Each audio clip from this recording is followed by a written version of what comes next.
Hello, hello, hello. It's not Sunday, it's Monday, but I'm still CJ. Like you answered my call for Q&As and I didn't want you to think that I was ignoring you or not making videos. The weekend just rolled away from me and I'm not feeling totally well. So right now we are all in bed together. We're basically too good with the questions, and just I wanted to deal with. I want to talk to I want to talk about all of them. If I don't answer your questions here, then I'll answer them over there. And if you have any questions, like also if you ever have any questions, Tumblr's probably the best place, just because I don't think I even know how to delete them from Tumblr, whereas I've accidentally deleted things on other apps and whatever before. Facebook is the worst because I don't always check my messages, and if we're not friends on that, then okay. There was a bunch that were about how I see the world, which it's always interesting because I feel like angrily or with deep exhaustion and hope. This was a question that somebody phrased that was like, how, when I'm always kind of advocating that like we do better, and somebody was like, yeah, but CJ, what does that actually mean? Like, how do we actually do better? And I was having a really interesting conversation with my friend Nate today about this as well, about I think conversation is at the minute like the most radical thing that can happen. Exhausting as it can be, the conversations are really important. So they may be conversations that I thought were over and done with like years ago. And for me, they probably are. But then I have to remember that not everybody's had my life and not everybody's done the same things that I have. And how we fix the world is by honest to God conversation.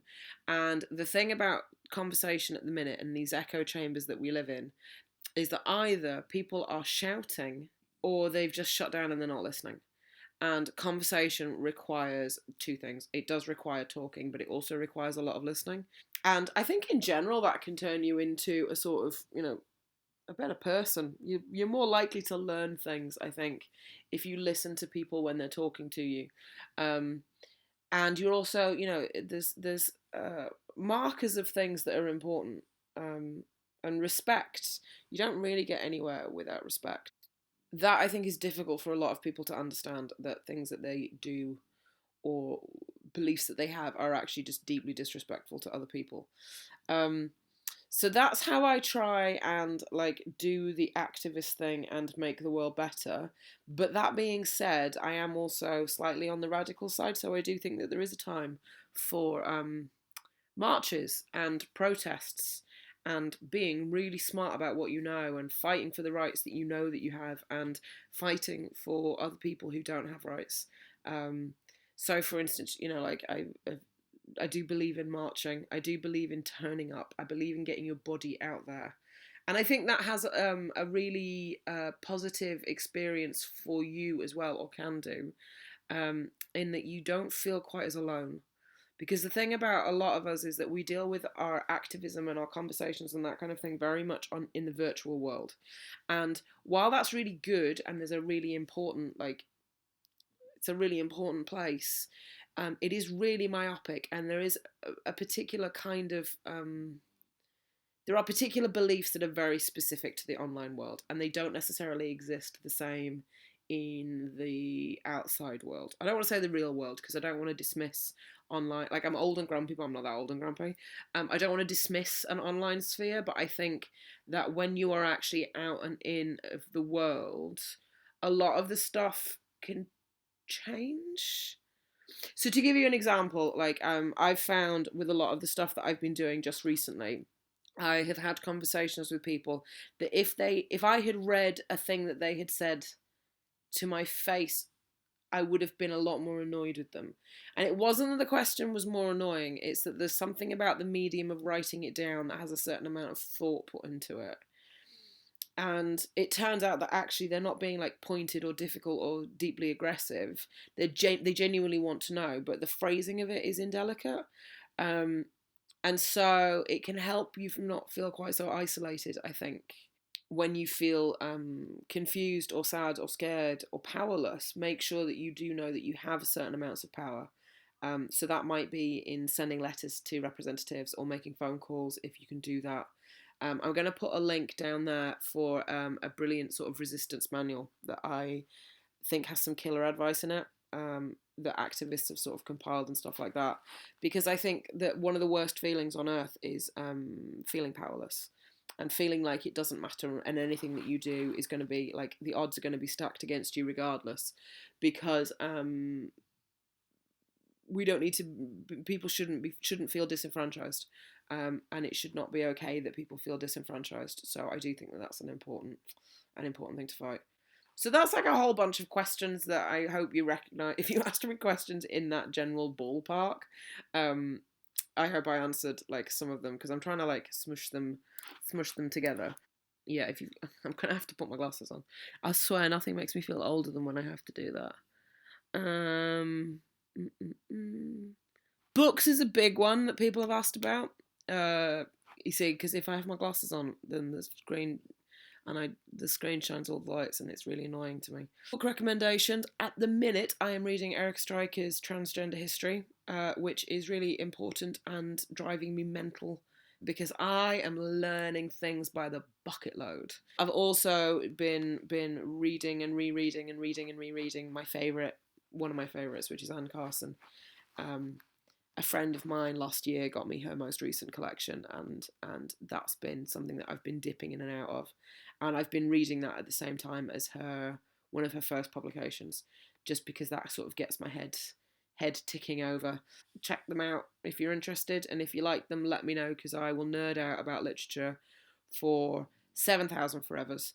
Um, some of you asked about. Hang on, what's that say? I have this on like a word, not a word, text document just behind it, and I'm trying to read it without my glasses, and it's not going. I haven't thought any of this through. Okay, so there's other general things that I like that I've been watching that I right. My film of last year, this year, my film of this year, I saw it this year, is Moonlight, which I know a lot of people have been yelling about, that with great reason. It is so beautiful and it's so interesting. We talked about gender roles last week, and in terms of expectations of masculinity, particularly as experienced by African American men, and queer, the expression of queerness or otherness kind of squared. So that film was just one of the greatest films that I've seen. It's actually one of my favourite films that I've seen at all. I think it's sort of shot right in there. TV wise, I mean, excuse me. At a work thing the other day, someone referred to me as a trashy poet because my interests do skew dramatically. So I feel like I'm quite sort of pretentious when it comes to things that I read a lot of the time and movies that I watch. I'm a lot more critical of the movies that I watch than I am of the TV and things that I watch. Um, so like I do watch The Bachelor, and I know, right, and feel free just to any insults, like I earn them, I deserve them, and I know, but I love it. I watched Blackish I think is one of the funniest TV shows, and it's smart and it's witty and it's sharp and it's on the money and it'll make you cry. Elementary is one of my favourite TV shows. For those of you who follow me on things like Instagram, Lana, who appears a lot on my Instagram, Lana and I consider ourselves the real life equivalent of Joan and Sherlock. Um, but I love it. It's my favourite Sherlock adaptation. I do not care for the other ones. Um, I quite like some of the older ones. I don't care for any of the modern. I won't poke the bears, but I'm not a big fan of them. Music wise, yeah, I think I've been listening to a lot of the same stuff. I've actually been listening to a lot of podcasts as well. That's what I do. Kind of in the same way that I fluctuate between like reading nonfiction and poetry and that kind of thing.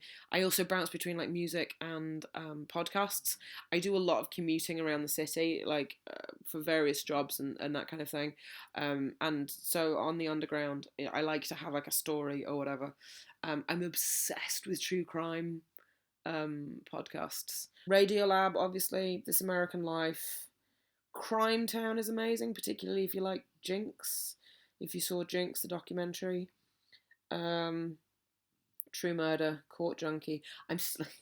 like every once in a while I'll be doing something and someone will talk to me and I'll have to take my headphones out, and it's like 50-50 as to whether or not there's like a dramatic reenactment going on or someone screaming. And I've always sort of wondered what people think about that. Historically Black, it is Sword and Scale, Code Switch, In the Dark.